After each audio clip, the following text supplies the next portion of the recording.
মানুষ আছে তৃণমূলের নামে গাড়ি চলছে, প্লেট পোস্টার সয়লাভ আপনাদের দক্ষিণ করিমগঞ্জের গোটা দক্ষিণ করিমগঞ্জে তৃণমূল কংগ্রেসের ব্যানারে এবং পোস্টারে এবং এজিবির পোস্টারে ব্যানারে সয়লাভ সব রাস্তা অলিগলি। আপনারা নিলামবাজার গেলে দেখবেন, যেখানে যাবেন আপনারা দ্বিধায় পড়ে যাবেন যে হয়তো মনে হয় কংগ্রেসের ভোট নেই। মানুষ আমাদেরকে বলছে অন্তর থেকে আপনারা নিশ্চিন্ত রাখুন, ভোট আমরা কংগ্রেসকে দিব, জালিমের বিরুদ্ধে দিব, জালিমদের মজলুমের পক্ষে ভোট দিব আমরা। আজকে আক্ষেপ লাগে যারা এই প্রার্থীদেরকে নিয়ে আজকে দক্ষিণ করিমগঞ্জের ময়দানে হাজির হয়েছেন, অনেকেই আমিনুর রশিদ চৌধুরী সাহেবের বিরুদ্ধে আজকে আপনারা কথা বলছেন পুরনো দক্ষিণ করিমগঞ্জে। আমি বলবো এই জাতির ক্রান্তি লগ্নে আমরা আর আমিনুর রশিদ চৌধুরীকে দেখবো না, আমরা দেখবো দিল্লির কংগ্রেসকে, আমরা দেখবো আসামের কংগ্রেসকে, আমরা দেখবো জাতিসত্তাকে রক্ষা করার জন্য। আজকে এই জাতিকে কোথায় নিয়ে দাঁড়িয়েছে, এই যে বিপন্ন করেছে এই যে জালিম সরকার। আপনারা গত পঞ্চায়েত নির্বাচনে ডিলিমিটেশন করে আমাদের সমষ্টিকে চারটি বিধানসভা, দুটি বিধানসভা কর্তন করা হয়েছে, 4টি করিমগঞ্জ জেলা থেকে 4টি জেলা পরিষদ কর্তন করা হয়েছে। আপনাদের সমষ্টিকে 1 লক্ষ ভোট দিয়ে করা হয়েছে, লক্ষ্মীবাজারকে 1 লক্ষ দিয়ে করা হয়েছে, আজকে টিলাবাজার বান্দরখানাকে 1 লক্ষ দিয়ে করা হয়েছে, আজকে নিলামবাজার জেলা পরিষদকে মাত্র 28,000 দিয়ে করা হয়েছে। আপনারা প্রশ্ন করুন, আজকে জাতির যিনি রক্ষক দক্ষিণ করিমগঞ্জের মুখ্যমন্ত্রীর ঘনিষ্ঠ সিদ্দিক আহমদ সাহেবকে প্রশ্ন করুন, কেন দক্ষিণ করিমগঞ্জের নিলামবাজারকে মাত্র 28,000 দিয়ে করা হলো?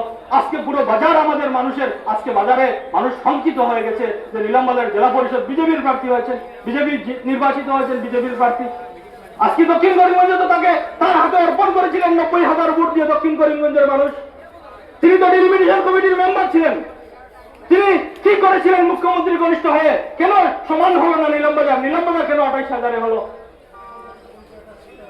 মুখ্যমন্ত্রীও বলেছেন, তার সঙ্গে আলোচনা হয়েছে যে তুমি দক্ষিণ করিমগঞ্জ থেকে একটি জেলা পরিষদ অন্তত হিন্দু সমষ্টি যাতে হয়, হিন্দু মানুষ নির্বাচিত হতে পারে, তার জন্য তুমি ব্যবস্থা করে দাও। তিনি তার কথায় উপহার হিসাবে নিলামবাজারকে 28,000 দিয়েছেন। আজকে আপনাদের সমান আমি যে ফাইন পাচ্ছি তার চেয়ে বেশি হচ্ছে এই জেলা পরিষদ। আপনাদের 90,000 আমি কিছু দিতে পারছি না, ওনারা সরকার পক্ষে দেখার জন্য সমান তো নিচ্ছেন, আরো বেশি নিচ্ছেন। কাকে দিচ্ছেন এই ফান্ডগুলো? আজকে আপনাদের মাথার হকগুলো পঞ্চায়েতের টাকা আছে, পপুলেশন প্যাটার্নে আসে, আপনাদের মাথা পিছু আয় হিসাবে আসে, মাথা পিছু হিসাবে পয়সাগুলো আছে। আজকে আপনাদের 2টা জিপি আপনারা বললে চলবেন না। আজকে এই জাতির রক্ষক দক্ষিণ করিমগঞ্জের একমাত্র জনকল্যাণ ফতেপুর 2 জিপি ছিল। আজকে এই জিপিটা 2টা জিপি একত্রিত করে এই মুসলমান সংখ্যালঘু মানুষের উন্নয়ন কমানো হয়েছে। উনি কি প্রতিবাদ করেছিলেন? উনি তো প্রতিবাদ করেছেন আমার ভোট নেই দক্ষিণ করিমগঞ্জে। তিনি ডিসি অফিসে বলেছেন আমার ভোটটা কেন উঠলো না, সেই ভোট তোলার জন্য তিনি প্রতিবাদ করেছেন। এইসব নিয়ে প্রতিবাদ করেননি উনি। আজকে উনি প্রার্থী চয়ন করে আমাদেরকে ঠিক করে দিচ্ছেন যে উনাকে প্রার্থিত্ব দিলে আপনাদের ভালো হবে। উনি সহজ সরল মানুষ, উনি কঠিন মানুষ, উনি নির্ধারণ করার কে? আজকে ওনার তো মানুষ যথেষ্ট দিয়েছিল উনাকে। আজকে করিমগঞ্জ জেলা থেকে করিমগঞ্জ লোকসভা সমষ্টি থেকে 2টি এমএলএ সমষ্টি কমানো হয়েছে। আজকে বদরপুরের যে হাতিম আলী সাহেবের মাটি, মৌলানা আব্দুল জলিল সাহেবের মাটি, মৌলানা আহমদ আলী সাহেবের মাটি, পীর সাহেব বদর সাহেবের মাটিকে আজকে নাম মুছে দেওয়ার যে চক্রান্ত হয়েছে, মুছে দেওয়া হলো, বদরপুর সমষ্টিকে মুছে দেওয়া হলো। আজকে এইসব জবাব দেওয়ার সময় এসেছে আমাদের। আজকে আমরা এইসব তৃণমূল মার্কা পয়সা পেয়ে আমি বছরে 360 দিন 65 দিনের মধ্যে 365 দিন খেলাম, 350 দিন নিজে মেহনত করে মাটি কাম করে চাষ করে আমি ঠেলা চালিয়ে রিক্সা চালিয়ে আমি ডাক্তারি করে ইঞ্জিনিয়ারিং করে খেলাম। আর 15 দিনে আমি যদি বিজেপির পয়সা না খেয়ে যদি আমি বিজেপির হয়ে যাই, তাহলে এই জাতি আপনাকে কোনোদিন ক্ষমা করবে না। এই মানুষগুলোকে, এই পৃথিবীর মানুষগুলো আপনাকে ক্ষমা করবে না। এইসব মানুষকে আমি আপনাদের মাধ্যমে হুঁশিয়ার করে দিতে চাই, আপনারা জাতির হয়ে কাজ করুন, আপনি মরার জন্য ভয় করুন। আপনাদের দরকার এসেছে, আপনারা জাগ্রত হওয়ার দরকার এসেছে। কংগ্রেসের হয়ে আমিও আসবো না, আমিনুর রশিদ চৌধুরী আসবো না, কেউ আসবে না, কোনো পোস্টার লাগবে না।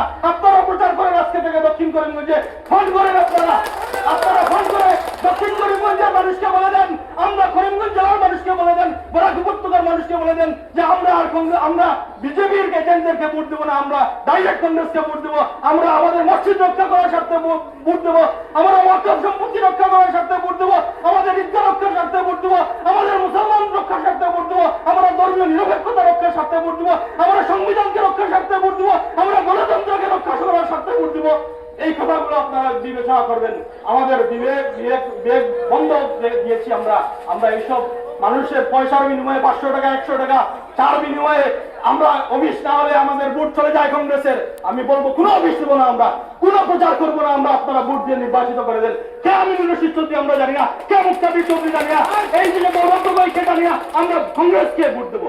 আমরা কংগ্রেস একমাত্র নিরপেক্ষ দল, স্বাধীনতা সংগ্রামে অংশগ্রহণ করেছিল, তাদেরকে আমরা ভোট দেবো। পরবর্তীতে কি হয় দেখা যাবে। আপাতত সময়ের আহ্বান, কংগ্রেসকে আমরা জিতিয়ে দেবা।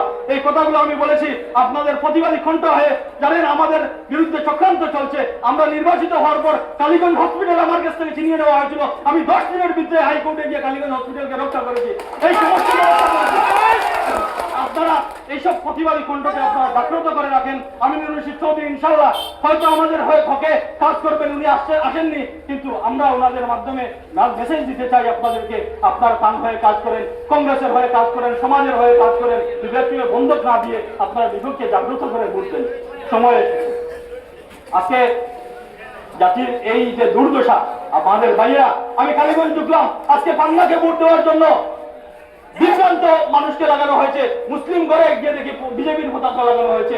আজকে আমাদের করিমগঞ্জে খাল, এই দক্ষিণ করিমগঞ্জে, এই করিমগঞ্জ জেলার যিনি মন্ত্রী, উনি বলেছেন 4 তারিখ রিটার্ন হবে, 5 তারিখ থেকে আবার বুলডোজার লাগবে মিয়াদের ঘরে, মুসলমানের ঘরে। বলেছেন না কাল গতকাল। আজকে এই জালিমগুলো আবার বিজেপির পতাকা লাগিয়ে আমাদের ভাইদেরকে বিভ্রান্ত করছে। এইসব আপনারা প্রশ্ন করার সময় আছে, তাদেরকে খেতিয়ে তাড়ানোর সময় যে সবাইকে বরাক নদীতে ফেলিয়ে দেন। এইবার এই নির্বাচনে আপনারা প্রমাণ করে দেন। আপনারা সবাই মোবাইল ফোন আপনাদের হাতে আছে, আপনারা পুরো জেলার এবং বরাক উপত্যকার ভাইদেরকে একটি একটি করে ফোন করে বলেন আমরা কংগ্রেসের পক্ষে আছি। আপনারা কংগ্রেসের হাতকে শক্তিশালী করুন। কংগ্রেস কাকে দিয়েছে? বিজেপির কোন মানুষকে দিয়েছে না অন্য কোন দলকে দিয়েছে তা দেখার প্রয়োজনে আপনারা কংগ্রেসের প্রার্থীকে ভোট দেন। আমরা পরবর্তীতে ঠিক করবো কংগ্রেসের প্রার্থী, তার উপর আমরা চক্ষু রাখবো, তার তিনি কি করছেন, কংগ্রেসের হয়ে কাজ করছেন না বিজেপির হয়ে কাজ করছেন। আজকে আমরা উন্নয়ন পাওয়ার সময় নয়, আমাদের রাস্তাঘাটের পাওয়ার সময় নয়, আমাদের মানে অরুণোদয়, কল্পতরু এইসব পাওয়ার সময় নয়। এই দক্ষিণ করিমগঞ্জের মানুষ বিধায়ক যিনি, উনি মুখ্যমন্ত্রীর সঙ্গে সম্পর্ক, তাহলে দক্ষিণ করিমগঞ্জ 3 লক্ষ মুসলমান, 3 লক্ষ ভোটার, এখানে প্রায় 40-45 হাজার হিন্দু সম্প্রদায়ের বাইরে আছেন। উনি দক্ষিণ করিমগঞ্জে মাত্র 24,000-25,000 অরুণোদয় দেওয়া হয়েছে, তার মধ্যে বিজেপিকে দেওয়া হয়েছে 10,000-এর উপর। এই 43,000 মানুষের মধ্যে 10,000 অরুণোদয় পেয়েছেন, আর 2.5 লক্ষ মানুষের মধ্যে অরুণোদয় পেয়েছেন 15 লক্ষ, সব মিলিয়ে 25,000 দক্ষিণ করিমগঞ্জে। আর অন্যান্য সমষ্টিতে যেখানে 1,60,000-এর ভোটার হাতারকান্দিতে, সেখানে অরুণোদয় 42,000। মানে এই যে আপনারা চিন্তা করেন, উন্নয়ন যদি তিনি করেছেন, তিনি মুখ্যমন্ত্রীর সঙ্গে সম্পর্ক, তাহলে এইসব উন্নয়ন কেন করলেন না? আপনারা জানেন এই মানে এসএসজির নামে যেসব মহিলারা 10,000 টাকা পায়, সব সমষ্টিতে পেয়েছে, দক্ষিণ করিমগঞ্জে কেন পায়নি? প্রশ্ন করুন বিধায়ক সাহেবকে। আজকে যিনি পাঠিয়েছেন, উনার কিছু ভাই হয়তো বেবুজের কারণে ওনারা তৃণমূলের হয়ে কাজ করছেন, তাদের প্রশ্ন করুন এসব কেন হলো। আজকে আমাদের মা বোনদের বিকলাঙ্গ মানুষ আমাকে ফোন করে, আমি যতটুকু চেষ্টা করেছি গত কয়েকদিন আগে দেখা গেছে এই দক্ষিণ করিমগঞ্জের খালিগঞ্জ জেলা পরিষদে 100 বিকলাঙ্গ মানুষ, আতুর মানুষ, তাদের অরুণোদয় নেই। আমি ডিসিকে বলে আমি মানে যৎসামান্য আমি ব্যবস্থা করে দিয়েছি এই সমষ্টির মানুষের, তারা যাতে অরুণোদয় পেয়েছেও তারা। কিন্তু এসব তো স্কিম ছিল গরিবের, এসব আপনাদের পয়সা, এই স্কিম সব বিজেপি গভর্নমেন্টের নয়, আপনাদের পয়সা আপনাকে দেবে, তাদের সঠিক মানুষকে দিতে হবে। আপনি পেয়েছেন, আমার আপত্তি নাই। সিদ্দিক